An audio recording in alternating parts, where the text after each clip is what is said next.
मंचासीन head Hindi विभाग लालसा जी, कुमार बीरेन जी, जो कितने प्यार से बहुत सारी चीज़ें पाई, उसकी कृतज्ञता भी बताई और आगे और क्या चाहिए ये भी बताया। डीन साहब, संजय जी, प्रणय जी, हमारे समक्ष उपस्थित सारे पूर्व अध्यक्ष, हिंदी विभाग के समस्त शिक्षक, छात्र छात्राएं, हमारे साथ के सहयोगी शिक्षक, सभी लोगों को मेरा नमस्कार और आज स्थापना दिवस की अनन्य बधाई।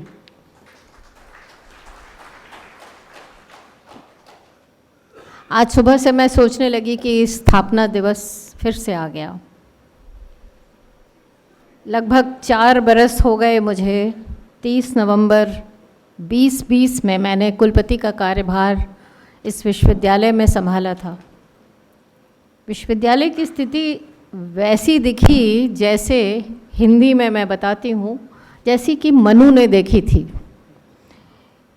हिमगिरी के उत्तुंग शिखर पर बैठ शिला की शीतल छां, एक पुरुष भीगे नैनों से देख रहा था प्रलय प्रवाह। नीचे जल था, ऊपर हिम था, एक तरल था, एक सघन था, एक तत्व ही की प्रधानता, कहो उसे जड़ या चेतन। दूर दूर तक विस्तृत था हिम, स्तब्ध उसी के हृदय समान। नीरवता सी शीला चरण से टकराता फिरता पवमान। तरुण तपस्वी सा कह बैठा, साधन करता सुर शमशान। सारे देवता मर चुके थे और वो साधन कर रहा था उस शमशान का। नीचे प्रलय सिंधु की लहरों का होता था सा करुण आह्वान। नीचे समुद्र था, देवता मर चुके थे और वो अकेला बैठा सोच रहा था कि प्रकृति का सृजन कैसे करूं, ठीक ना। उसी तरह की स्थिति इलाहाबाद विश्वविद्यालय में कुछ कुछ थी जब मैंने यहाँ कदम रखा। पिछले 30 वर्षों में अंधेरों से जूझता इलाहाबाद विश्वविद्यालय अब मेरे कोमल हाथों में आ गया था।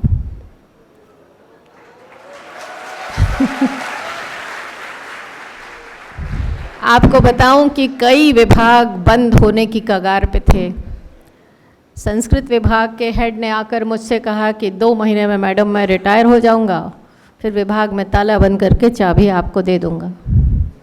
हमने कहा मेरे रहते ऐसा हो नहीं पाएगा, मैं सबसे पहले आपके विभाग का सिलेक्शंस करूंगी। बाहर अपने ऑफिस के कमरे के बाहर मैं देख रही थी कि आंदोलनों की बयार थी। एक के बाद एक आंदोलन था, पेट्रोल छिड़का जा रहा था, लड़के जलने को तैयार थे। वजह क्या थी पता नहीं, मगर आंदोलन ढेर सारे थे। लड़ाई झगड़ा, पुलिस, लड़के, वज्र, यही वातावरण विश्वविद्यालय में था। सोचने में लग रहा था कि कहाँ आ गए, वापस चले जाएं क्या। कोविड की प्रथम लहर से मानवता स्तब्ध थी। चारों ओर मौत का तांडव था और मुझे क्या सुनाई पड़ रहा था चारों तरफ से कि महिला हैं, आ तो गई हैं, 6 ही महीने में खुद ही छोड़ के चली जाएंगी।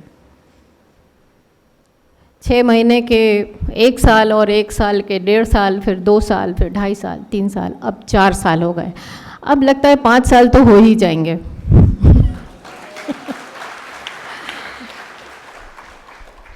ऐसा होता है ना, जब बड़े बड़े ज्योतिपुंज अंधेरों में निमग्न हो जाते हैं तब एक महाप्रलय की घड़ी आ जाती है। तभी एक नन्ही सी अलौकिक किरण का सृजन नव सृष्टि करती है। दानवों को अंतिम चुनौती देते हुए कोई दिव्य दीप की दुनिया का उद्धार कर सकता है और उदार चरित्र वाले ही सारी वसुधा को अपना कुटुंब मानते हैं। अयम निज परो वेति गणना चेतसाम, उदार चरित नाम तु वासुधैव कुटुंबकम। वो बड़ा है, वो छोटा है, ये तेरा है, वो मेरा है, ये मेरा है, इसी को मुझे करना है, इसी सब में यूनिवर्सिटी ग्रसित थी। उसको उसमें से उबारना एक बहुत बड़ी चुनौती थी। चक्रव्यूह भेदन के लिए चाहिए कोई जांबाज अभिमन्यु और एक टूटा हुआ रथ का पहिया। जो स्थिति उस समय थी उससे तटस्थ तो नहीं रहा जा सकता था। मैंने समझा, तो मैंने ये समझा कि भंवर से लड़ो, तुम लहरों से उलझो, कहाँ तक चलोगे किनारे किनारे, कब तक बचोगे। और फिर उसी को मैंने साकार किया। आज इलाहाबाद विश्वविद्यालय का 138वां स्थापना दिवस है और हिंदी विभाग के 100 वर्ष पूरे हो गए हैं। आप सभी को इन दोनों सुअवसरों की बहुत सारी बधाई। इस विश्वविद्यालय से मेरा नाता आज का नहीं है। इस विश्वविद्यालय में मेरे माता पिता, भाई बहन, चचेरे भाई, मामा, ममेरे भाई बहन सब पढ़े हैं। और मेरी माँ जब यहाँ पर रिसर्च करती थी 1963 में, पीएचडी कर रही थी वो केमिस्ट्री विभाग में, तब मैं दुनिया में पदार्पण कर रही थी।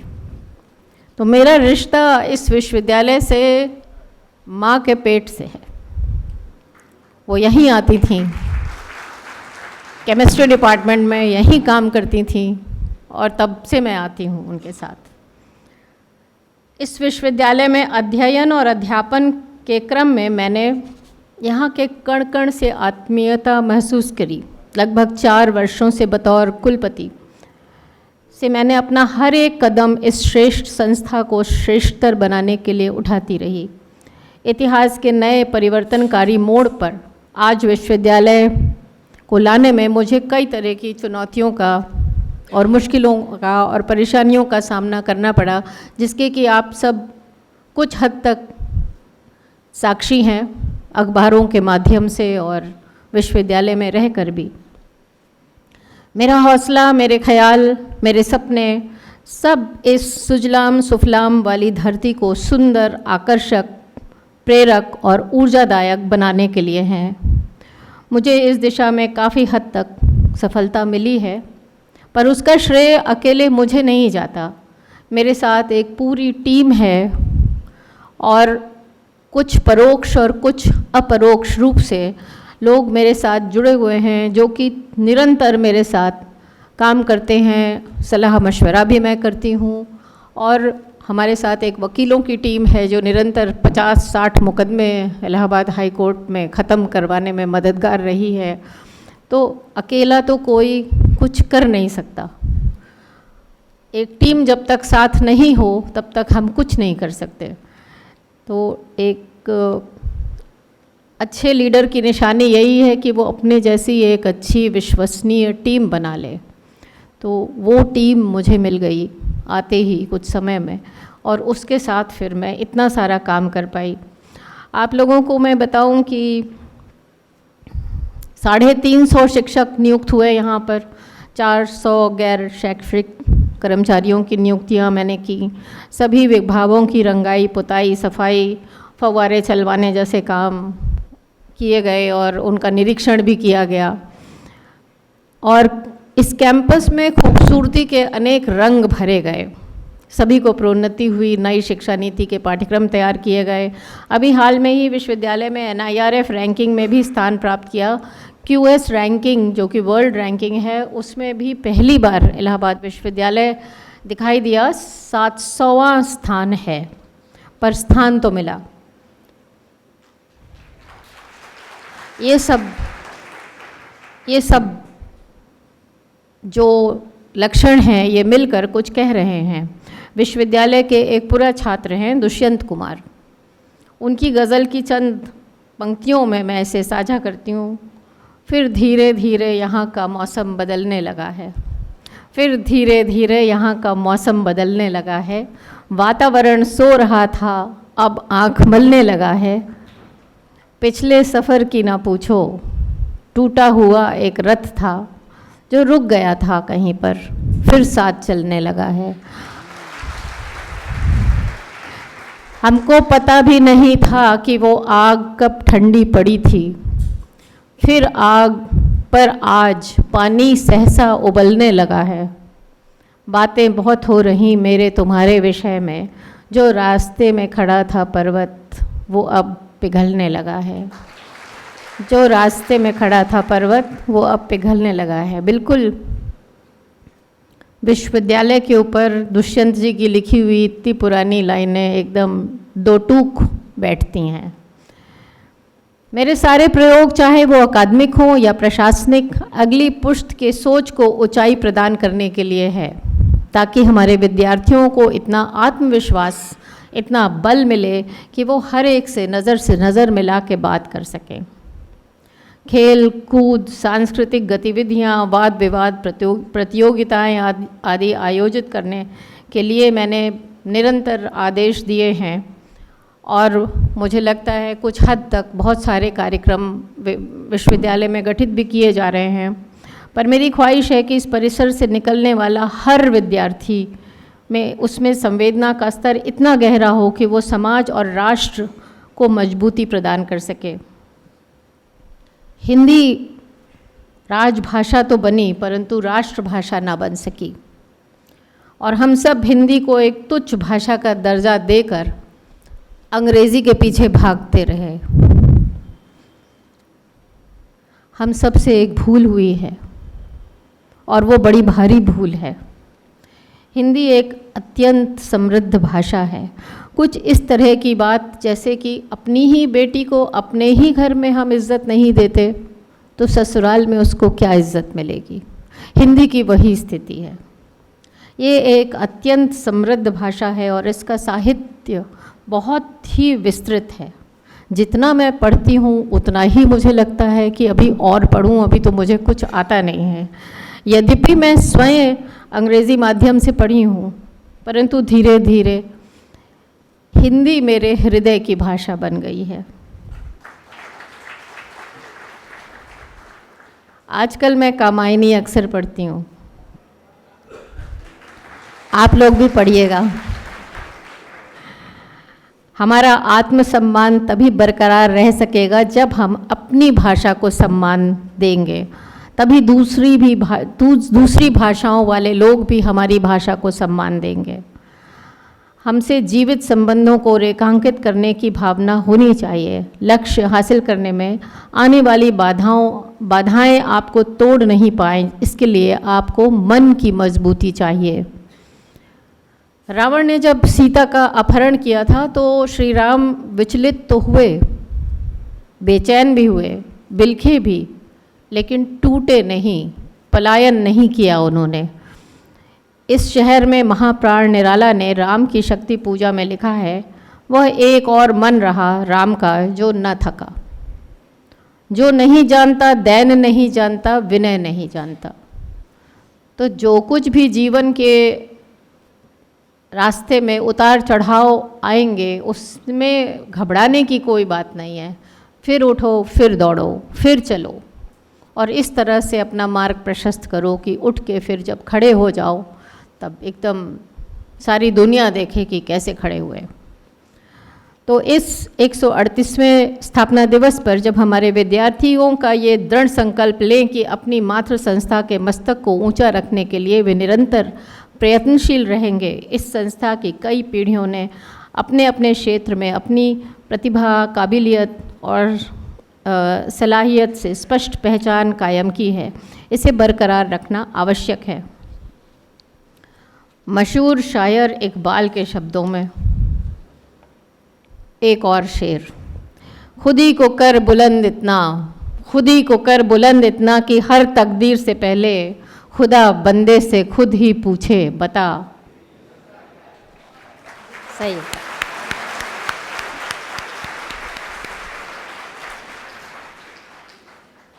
तो आज की स्थिति यह है कि खुदा हमसे पूछता है, बता तेरी रज़ा क्या है। तो आप भी अपनी खुदी को इतना बुलंद करिए कि आपसे खुदा पूछे कि बता तेरी रज़ा क्या है। हम गौरवान्वित हैं कि हिंदी विभाग के शताब्दी वर्ष में हम सभी साक्षी हो रहे हैं। सन 1924 में स्थापित हिंदी विभाग पूरी दुनिया में अपनी ज्ञान परंपरा के लिए विख्यात रहा है।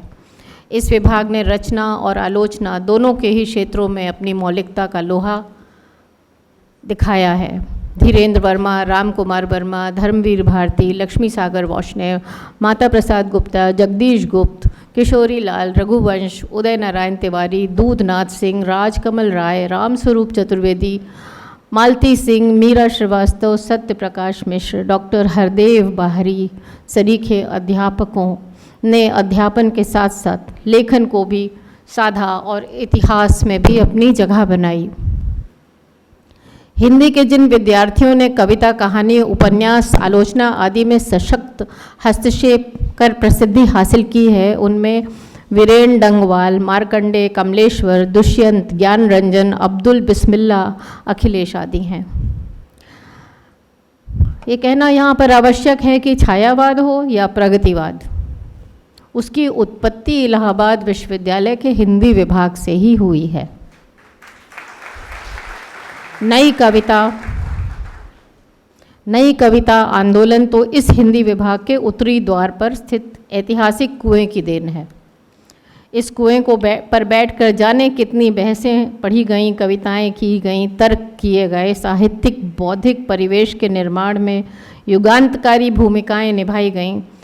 इस कुएं की ऐतिहासिकता और हिंदी की देन को जब मैंने समझा तो मैंने इस कुएं का सौंदर्यीकरण करवा दिया। वर्तमान पीढ़ी को इससे प्रेरणा लें और वो फिर इसी कुएं पर बैठें, बहस करें, कविता करें, आलोचना करें और पुराने लोगों को याद करें और नई कविताएं रचें। हमको चाहिए नए कवि, हमें चाहिए नए लेखक। आप ही लोगों के बीच से निकलेंगे नए लोग। आज इस अवसर पर हम जिन शिक्षकों का सम्मान कर रहे हैं, उन्होंने अपनी तर्कशीलता, ज्ञानवानता और विद्वता से पीढ़ियों के बहाने एक मुकम्मल समाज के निर्माण में अपनी अहम भूमिका का निर्वाह किया है। विश्वविद्यालय परिवार उनके प्रति कृतज्ञ है। हम उनका अभिनंदन करते हैं और वर्तमान समय के कार्यरत शिक्षकों से आग्रह करना चाहती हूँ कि अध्यापन और विद्वता की समृद्ध विरासत में कुछ न कुछ नया जोड़ें। देश के हिंदी विभागों की निगाह 100 सालों से इलाहाबाद विश्वविद्यालय पर रही है, हिंदी विभाग पर रही है, आज और ज़्यादा हो गई है। तो आपकी जिम्मेदारी भी ज़्यादा बढ़ गई है। इसे आप लोगों को समझना आवश्यक है। मैंने university of Allahabad alumni association को निर्देशित किया है कि नियमित कार्यक्रमों के माध्यम से विश्वविद्यालयों में काव्य कला, कहानी कला, भाषण कला आदि का विकास करें। आप सभी से मैं कहना चाहती हूँ कि विद्यार्थियों से अभ्यास कराएं और बताएं कि कविता कैसे पढ़ी जाती है, आलोचना कैसे पढ़ी जाती है, डिबेट कैसे किया जाता है, वॉइस मॉड्यूलेशन क्या है। आपको अगर आता बहुत है लेकिन आप बोल नहीं पाते तो किसी को कैसे पता चलेगा कि आपको आता क्या है। तो सबसे ज़्यादा आवश्यक है कि आप बोलना सीखिए, अपनी आवाज़ को मॉड्यूलेट करना सीखिए। तो आज हिंदी विभाग के 100 साल पूरे होने पर तथा विश्वविद्यालय के स्थापना दिवस पर हिंदी प्रेमियों, शिक्षकों, विद्यार्थियों, कर्मचारियों और पूरा छात्र छात्राओं को हार्दिक बधाई। और अंत में मलियस के शब्दों में ये कामना है कि स्नेह दीप तू जलते रहना, जीवन पथ दिखलाते रहना, सोए मानव की आँखों में, बुझी चेतना की सांसों में, कलुष भेद भ्रम की रातों में, स्वर्ण प्रात का चिर प्रतीक बन जागृति ज्योति जगाना है। मंद पवन के झोंके सहना, प्रबल विरोधों में दृढ़ रहना, आया अंत देख मत डरना, प्राणों के स्वर खींचकर प्रलय बिन कर गाना, स्नेह दीप तू जलते रहना, पथ दिखलाते रहना। धन्यवाद।